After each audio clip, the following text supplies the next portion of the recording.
আপনি কি কখনো ভেবেছেন নির্জীব কোনো বস্তু সে কি প্রাণ ফিরে পেতে পারে?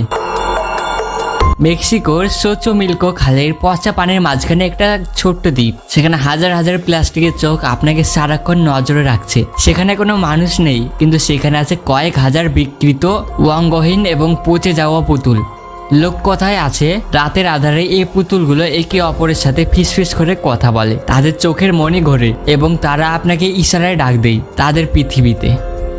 আজ আমরা প্রবেশ করতে যাচ্ছি লা ইলসা দে লাস মোনেকাস বা পুতুলের দ্বীপের সেই অন্ধকার ইতিহাসে, যা জানলে আপনার মনে হবে পৃথিবীর সবচেয়ে ভয়ানক জঙ্গল আমাজন নয়, বরং এই পুতুলের দ্বীপ।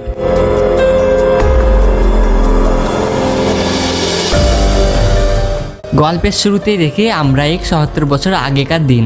ডন জুলিয়ান সান্তানা বারেরা নামের এক মেক্সিকান ব্যক্তি হঠাৎ করেই তার সাজানো সংসার, স্ত্রী আর সন্তানদের ছেড়ে নির্জন